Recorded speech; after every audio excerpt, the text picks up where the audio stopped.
सत्कार योग संगत जी, आप सभी को प्यार भरा राधा स्वामी जी। आज जो साखी हम आपको सुनाने जा रहे हैं वह साखी हजरत मूसा की है। हजरत मूसा बहुत बड़ा वली हुआ है, खुदा की इबादत करने वाला हुआ है। मालिक से उनका रोज का मिलना जुलना था, उनसे बात होती थी, उनके पास बैठना होता था। मगर संगत जी धीरे धीरे उनके मन में अपनी भक्ति को लेकर घमंड आ गया, अहंकार आ गया।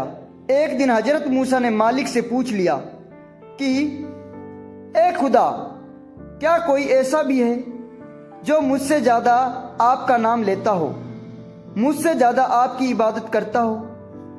जब यह बात मालिक से पूछी गई तो मालिक समझ गया कि अब इसके अंदर मैं आ गया है, अब इसके अंदर अहंकार आ गया है। मालिक ने जवाब दिया कि मूसा, तुमसे तो बहुत ज्यादा मेरा नाम लेने वाला है, तुम तो कुछ भी नहीं हो। यह सुनकर हजरत मूसा बोला कि मालिक, अगर कोई मुझसे ज्यादा आपका नाम लेने वाला हो तो मैं उससे देखना चाहता हूं, उसके दर्शन करना चाहता हूं। मालिक ने कहा कि मूसा, जंगल में जाओ, वहां एक बहुत बड़ा बरगद का पेड़ है, उसके नीचे एक पक्षी बैठा है। वह एक पैर पर खड़ा होकर हर समय मेरी भजन बंदगी में लीन रहता है, उससे जाकर पूछो। मूसा बोला कि मालिक, मुझे तो पक्षी की भाषा नहीं आती, मैं उसकी बोली कैसे समझ पाऊंगा। मालिक ने कहा कि मैं तुम्हें ताकत देता हूं, तुम्हें उसकी बोली भी समझ पाओगे, तुम उसकी बोली भी समझ पाओगे और उससे बात भी कर सकोगे। मालिक की आज्ञा मानकर हजरत मूसा जंगल की ओर चल पड़ा। बहुत दूर जंगल में गया, वहां एक बहुत बड़ा पेड़ था। उसके नीचे देखा तो सच में एक पक्षी एक पैर पर खड़ा था, आंखें बंद किए मालिक की भजन बंदगी में लीन था। हजरत मूसा ने हर जाकर उसे प्रणाम किया और कहा कि मैं आपसे मिलना आया हूं, आपसे बात करने चाहता हूं। पक्षी ने आंखें खोली और कहा कि मेरे पास समय नहीं है, अगर आप मालिक के भेजे हुए हैं तभी मैं बात कर रहा हूं। यह सुनकर हजरत मूसा हैरान रह गया। उन्होंने सोचा, सच में मालिक सही कह रहा था। फिर मूसा बोला कि अगर मैं आपकी कोई मदद कर सकूं तो बताइए। पक्षी बोला कि मेरी मदद कोई नहीं कर सकता, मदद करने वाला सिर्फ मालिक है। मूसा ने फिर कहा कि नहीं, आप बताइए, अगर कोई काम है तो, कोई सेवा है तो मैं जरूर करूंगा। कई बार पूछना पर आखिर पक्षी बोला कि यहां से दूर एक झरना बहता है, जब मुझे प्यास लगती है तो मुझे वहां जाना पड़ता है और उतनी देर मेरी भजन बंदगी टूट जाती है। अगर वह झरना यहीं बहने लगे तो मेरे नाम कभी नहीं टूटेगा। यह सुनते ही हजरत मूसा की आंखें भर गई। उन्होंने हाथ जोड़कर कहा कि यह काम मेरे बस का नहीं है, यह सिर्फ मालिक ही कर सकता है। तब पक्षी बोला कि मुझे पहले से पता था कि आप ये काम नहीं कर पाओगे। भजन बंदगी में मदद कोई इंसान नहीं कर सकता, इसमें ताकत सिर्फ मालिक की है। उस वक्त हजरत मूसा का सारा अहंकार टूट गया। उन्हें समझ आ गया कि नाम लेने में न कोई छोटा है न कोई बड़ा, मालिक हर जीव से नाम ले रहा है। संगत जी, ये बात हमें भी समझनी चाहिए। हमें सोच लेते हैं कि यह सेवा मेरे कारण चल रही है, मेरे बिना सब रुक जाएगा, मगर सच ये है कि करने वाले मालिक है, हम तो सिर्फ एक जरिया हैं। बड़े हजूर महाराज सावन सिंह जी कहते हैं, कि सेवा करो तो भी सेवा नहीं रुकती, और अगर छोड़ दो तो भी सेवा नहीं रुकती। ये सेवा मालिक की है। ये जीवन बहुत अनमोल है। पता नहीं कौन सी सांस आखिरी हो जाए। अगर हमने जीवन भर मालिक को याद नहीं किया तो अंत समय पछतावा ही हाथ लगेगा। गुरु नानक साहिब कहते हैं, नाम विस्तार चले अनहद मर्ग। सारी उम्र नाम नहीं लिया और आखिरी समय पछताना पड़ा। साथ जाने वाली सिर्फ एक चीज है, नाम। बाकी धन दौलत घर बार रिश्ते नाते सब यहीं रह जाते हैं। कबीर साहिब कहता है, मनुष्य जन्म दुर्बल है, होए ना बारंबार। ये इंसानी जन्म बार बार नहीं मिलता, 84 लाख जूनियों के बाद मिलता है। इसलिए संगत जी आज से ही, अभी से ही हर सांस को नाम में लगाइए। ये सच्ची कमाई है, यही जीवन की सफलता है। अगर आप हमारे चैनल पर नए हैं तो चैनल को लाइक और सब्सक्राइब जरूर करें। संगत जी अब जरा अपने मन के अंदर झांक कर देखिए। हम सब कहीं ना कहीं उसी हजरत मूसा की तरह हैं। थोड़े से नाम लिया, थोड़ा सा सेवा कर ली, 2-4 लोगों ने कह दिया कि आप तो बड़े भगत हो। बस वहीं से मैं के अंदर हमें खड़ी हो जाती है, और जहां मैं खड़ी हो जाती है वहां मालिक दूर हो जाता है। मालिक बहुत पास है, मगर अहंकार की दीवार बीच में आ जाती है। मालिक ने कभी ये नहीं देखा कि तू कितना पढ़ लिखा है, तेरे पास कितना धन है, तू किस कुर्सी पर बैठा है। मालिक सिर्फ ये देखता है कि तेरे दिल में कितना प्रेम है, कितना सच्चा भावना है। वह पक्षी कोई बड़ा ज्ञानी नहीं था, कोई शास्त्र नहीं था, कोई शास्त्र नहीं पढ़ा था उसने, मगर उसका मन पूरा मालिक में लगा हुआ था। वह एक पैर पर खड़ा होकर आंखें बंद करके हर सांस में मालिक को याद कर रहा था। उसके यही भक्ति हजरत मूसा की सारी इबादत से बड़ी बन गई। संगत जी, नाम लेने में ताकत है। नाम लेने से ही मन शांत होता है। नाम लेने से अहंकार गलत है। नाम लेने से अंदर की मैल साफ होती है। हम लोग सोचते हैं कि नाम बाद में लेंगे, अभी तो काम बहुत है, अभी बच्चे छोटे हैं, अभी बिजनेस संभालना है, अभी घर बनाना है, अभी पैसे कमाने हैं। मगर संगत जी, नाम लेने का समय कभी आता है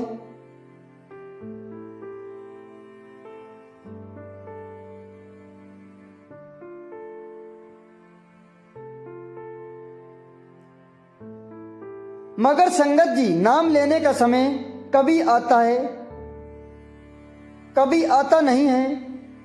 समय निकल पड़ता है, मगर साथ संगत जी, नाम लेने का समय कभी आता नहीं है, समय निकालना पड़ता है। जो आज नाम नहीं ले रहा वह कल भी नाम नहीं लेगा। तो आज बहाना बना रहा है वह जिंदगी भर बहाना ही बनाता रहेगा। और जब अंत समय आएगा तब न शरीर साथ देगा, न मन साथ देगा, न कोई अपना साथ देगा। उस वक्त सिर्फ वही नाम साथ देगा जो आज अभ्यास में है। जो नाम आज जुबान पर है वही नाम अंत समय में सहारा बनेगा। गुरु नानक साहिब ने इसीलिए कहा कि यह इंसानी जीवन बहुत बड़ा दया से मिलता है। यह मालिक से मिलने का मौका है। अगर यह मौका हाथ से निकल गया तो फिर पता नहीं कब मिलेगा। 84 लाख जोनियों के बाद सुनते ही मगर उस पर सोचता नहीं है। एक बार अगर यह जीवन हाथ से निकल गया तो फिर जानवर, पक्षी, कीड़ा मकोड़े, पेड़ पौधे बनकर न सत्संग होगा, न नाम मिलेगा, न समझा जाएगा। इसलिए संगत जी ये समय बहुत कीमती है, ये सांस बहुत कीमती है। ये एक एक अंदर झांक कर देखिए, हम सब कहीं ना कहीं उसी हजरत मूसा की तरह हैं। थोड़ा सा नाम लिया, थोड़ा सा सेवा कर ली, 2-4 लोगों ने कह दिया कि आप तो बड़े भक्त हो, बस वहीं से मन के अंदर भय में खड़ा हो गया जाता है। और जहां मैं खड़ा हो गया वहां मालिक दूर हो जाता है। मालिक बहुत पास है मगर अहंकार की दीवार बीच में आ जाती है। मालिक ने कभी ये नहीं देखा कि तू कितना पढ़ा लिखा है, तेरे पास कितना धन है, तू किस कुर्सी का मालिक है। मालिक सिर्फ ये देखता है कि तेरे दिल में कितना प्रेम है, कितने सच्चे भावना है। वह पक्षी कोई बड़ा ज्ञानी नहीं था, कोई शास्त्र नहीं पढ़ा था, मन पूरा मालिक में लगा हुआ था। वह एक पैर पर खड़ा होकर आंखें बंद करके हर सांस में मालिक को याद कर रहा था।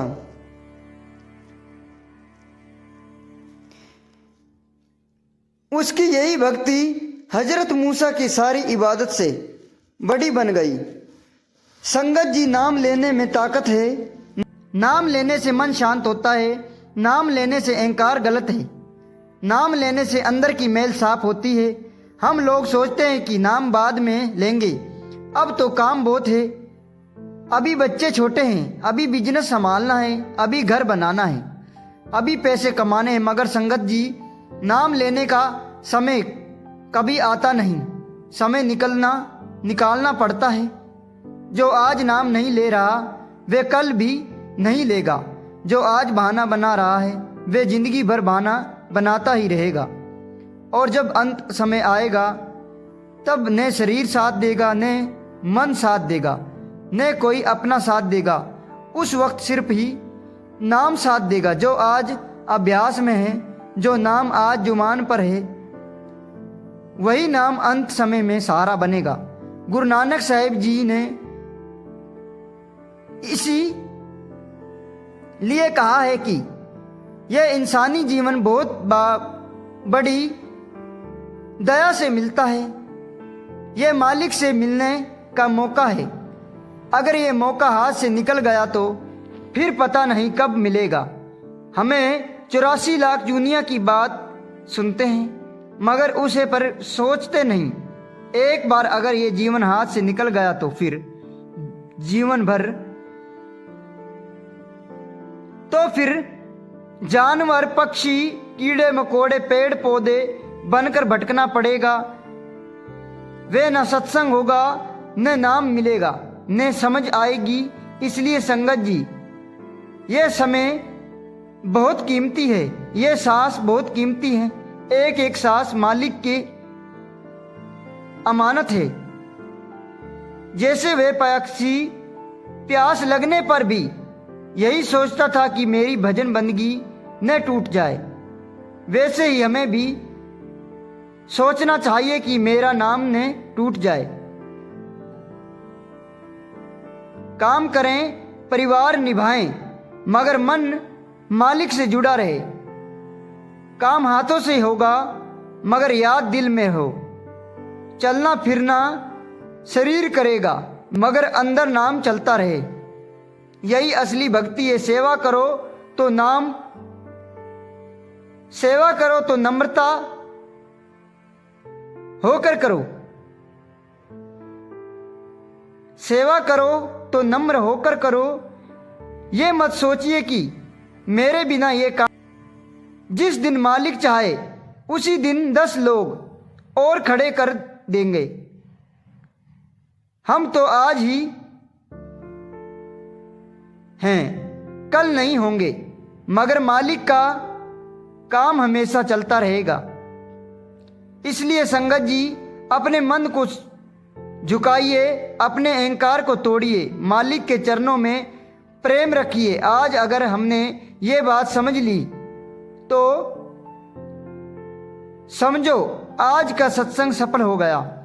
अब देर मत कीजिए, अभी से नाम लेना शुरू कर दीजिए। चलते फिरते, उठते बैठते, खाते पीते हर वक्त मालिक को याद रखिए। यह सच्चा धन है, यही सच्ची कमाई है, यही जीवन की असली सफलता है। मालिक आप सभी पर अपनी कृपा बनाए रखेगा, आप सबका जीवन नाम से भर देगा। संगत जी, अब जरा और गहराई से समझने की कोशिश करें। मालिक को पाने के लिए न ज्यादा पढ़ाई चाहिए, न ज्यादा चतुराई चाहिए। मालिक को पाने के लिए सिर्फ सच्चा दिल, जिस दिल में कपट नहीं हो, दिखावा नहीं, वही दिल मालिक को अच्छा लगता है। आज हम ऊपर से तो भक्ति करते हैं मगर अंदर से हिसाब लगाते रहते हैं। नाम भी लेते हैं मगर मन दुनिया में उलझा रहता है। सेवा भी करते हैं मगर मन में ये चलता रहता है कि लोग क्या कहेंगे, मेरी तारीफ होगी या नहीं। ये चीज हमें भक्ति से दूर कर देती है। वही पक्षी किसी से कुछ नहीं चाहता था, न मान, न सम्मान, न पद, न सेवा। उसे सिर्फ मालिक चाहिए था, इसलिए उसकी भक्ति सच्ची थी। संगत जी, जब मन सच्चा हो जाता है तब मालिक खुद ही रास्ता बना देता है। तब झरना भी वहीं बहने लगता है, तब कठिनाइयां भी रास्ता छोड़ देती हैं। मगर जब तक मन में मैं बैठी है तब तक सब कुछ कठिन ही लगता है। हम अक्सर कहते हैं कि समय नहीं मिलता, मगर हमारा मन नहीं मानता। समय तो उसी को मिलता है जिसे जरूरत लगती है। जिस दिन नाम की जरूरत दिल में से लगेगी, उस दिन समय अपने आप निकल आएगा। सोचिए, हम दिन भर कितनी बात करते हैं, कितनी फालतू सोच मन में चलती रहती है। अगर उसी समय में थोड़ा सा नाम जोड़ दें तो जीवन बदल जा सकता है। मालिक बहुत दयालु है। वे ये नहीं देखता कि तू कितना नाम लेता है, वे ये नहीं देखता कि तू कितना प्रेम से नाम लेता है। टूटी हुई आवाज से लिया गया भी नाम अगर दिल से हो तो मालिक तब पहुंच जाता है। इसलिए संगत जी, अपने आप को छोटा समझिए, अपना मन को झुकाइए। जब आदमी झुकता है तभी मालिक पास आता है। आज अगर हमने ये ठान ली कि हम जीवन नाम के बिना नहीं गुजारेंगे, अब जीवन नाम के बिना नहीं गुजारेंगे तो समझो हमारी नाव पार लग जाएगी। अंत में बस यही अरदास है कि मालिक हमें सबको इतनी समझ दे, इतना प्रेम दे कि हम उसे कभी नहीं भूल सकें। राधा स्वामी जी।